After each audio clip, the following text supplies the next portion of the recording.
Hi everyone. This is one of the videos for your rubric review for PSY201 for your first and final draft. So um, I split up these rubric reviews into different videos, which you can all find in the module here, so you guys can kind of find what you need to go over. I do recommend you watch all of them, just because they all go over really important things.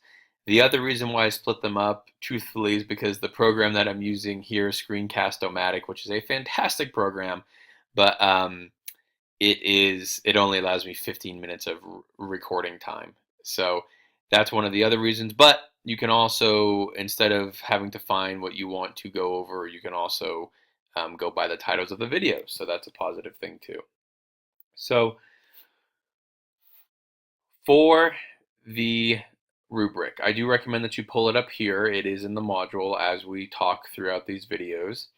Um, the first thing to go over, which is really important, is the page requirement for the paper. Often students ask about this. There is a paper expectations document in the module as well. 8 to 10 pages of writing is required for the paper. And when I say 8 to 10 pages of writing, that is a minimum of 8 full pages of writing. So these are things that do not count in those 8 minimum pages of writing.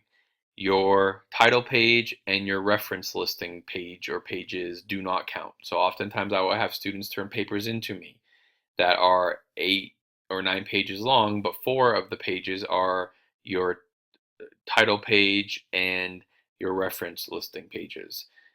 Or they have, a graph or a figure or something in there too that takes up half a page or a full page. Those pages don't count.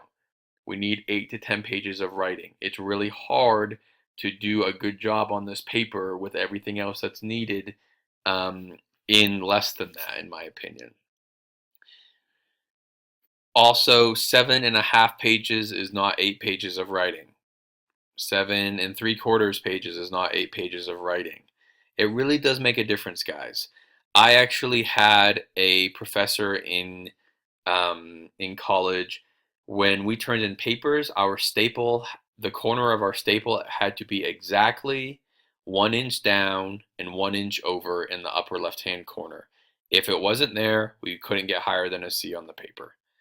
So I'm not doing anything like that here, but that type of detail, attention to detail, is really important. And for those of you who are already in the workforce, know that um, in general, that type of effort and that type of attention to detail is critical, oftentimes to your success and advancement and respect of your coworkers and supervisors. So please keep that in mind. Okay. I highly recommend that you use all of your resources that you've accumulated throughout the semester here. So hopefully, obviously, you've read all your references and you're using that for a basis for your paper, your outline. Sometimes it's really sad. Students write a really strong outline. It seems like they've done really strong research throughout the semester. And then their paper, it's like they don't use any of that. They just kind of write a paper from scratch, and usually that doesn't go well. So you don't have to abide strictly by your outline. I'm not going to say, hey, in this paragraph here, you said you were going to talk about this and you didn't do that. Sorry about that. Um, that that won't be the case, but I do encourage you to use your resources. Okay. One last thing, of course, I am here, guys. It is my pleasure and my job to be here for you to help you develop and write your paper. So if you want me to review parts of your paper beforehand, I certainly can. Um, there is also a really good online tutoring service that Fort Hayes has paid for that you guys can also use. I only mention this because some other students have used it and have had good results. So it might work for you, it might not. It doesn't. I'm not suggesting this replaces me in any way, shape, or form, because I'm going to give you a lot of feedback on your first draft. But just something some students have used that has been helpful. So I will post a link to that, or instructions on how to access that in the module. It's called Smart Thinking Tutoring. Um, So please be on the lookout for that if you're interested. Okay, so now let's break into the actual paper rubric, and we'll kind of go over this first section here, and then I'll probably stop so we can go on to the next video, which will review a different area of the rubric. So this first section here, this review of previous findings and ability to identify inconsistencies in the literature, are really important. Um, but before we do that, I just want to go over I meant to go over the structure of the rubric here. So we have commendable, good, marginal, unacceptable. Those are the 4-point rating scale for each of these 10 sections, 2 pages. Okay, and you can find what they correlate to up here.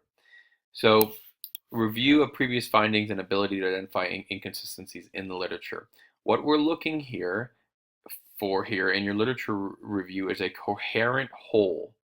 We're looking for a coherent whole of ideas that explore a topic deeply, but also integrate what you have found, and then, of course, convey it to your reader.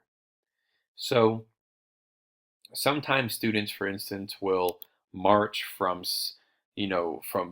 from study to study. So they present a study. Next paragraph, they present a study. Next paragraph, they present a study.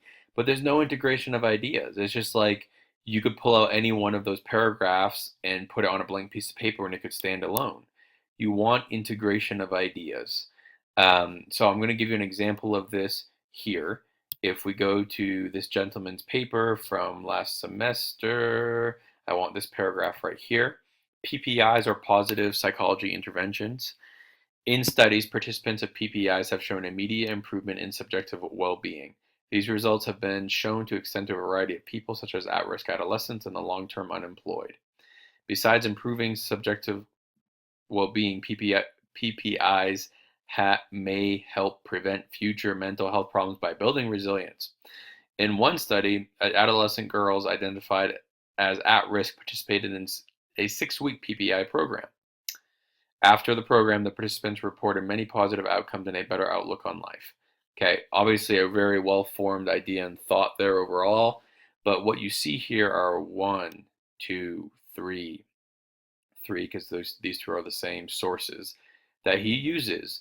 And clearly he's integrating different resources here for this main idea that PPIs have shown immediate improvement in subjective well-being.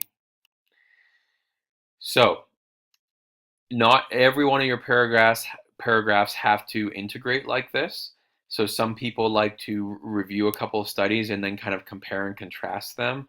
Obviously, I'll be looking for you to go more in depth into some studies. So this is just kind of an integration and review of a few studies. But down here, and this example is in the module, he goes more into in depth in some different areas too. Okay, so summary and integration, good things. One other area that kind of plays into integration is this ability to identify tensions or competing theories. So what you're doing here is you are critiquing. You're critiquing those different theories, you're critiquing those different ideas, you're arguing for kind of different perspectives. And it is balanced. So one thing that I see sometimes in papers is that the student will write a paper completely for the pro side. So everything is pro, and then they have like either no information on the con side or one like little paragraph at the end after all the pro stuff, and then they go on to the conclusion and they're done. So you really should be striking a good balance between pro and con ideas. Um, if that doesn't happen, then your paper will really feel kind of lopsided. And what we want is that strong balance and you taking different perspectives. You don't have to agree. You just have to explore. Okay? All right. This last piece here, appropriateness of sources. This is relatively straightforward too. I don't want you guys to belabor over this too much. The reason why we have this here is for you guys to be thinking about the nature of the research a bit. So is the research valid and reliable? Does it seem like a strong idea or strong reference? You don't have to comment on every study. Just, maybe if you see some limitations in one study, like they really can't generalize it to too many people, or it's a really old study, or the researchers even say, hey, you really got to interpret this with some um, hesitancy, then you can talk about that. Okay. So a little bit of discussion on that here and there is good too. All right.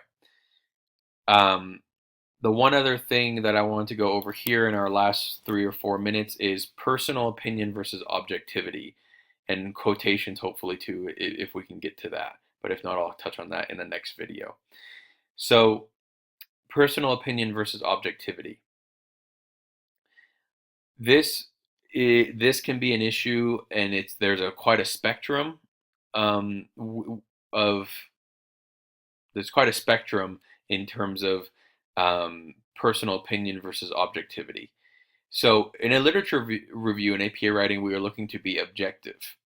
We're looking to look at different ideas from different perspectives, again, summarize, integrate, and present.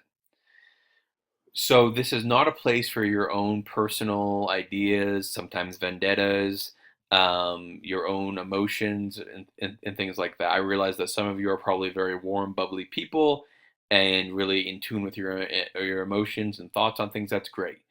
That can be represented in how you present your information sometimes. So that's kind of the art of writing, but how you feel and your own ideas or takes on things are not really for a literature review.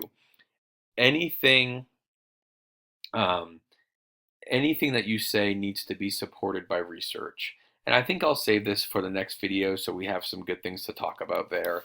But so I think we'll wrap this video up now, guys, because for the second video, I'll go over a little bit more about personal opinion versus objectivity, um, and citations and quotations, and then organization and structure. That will be a good natural break, I think.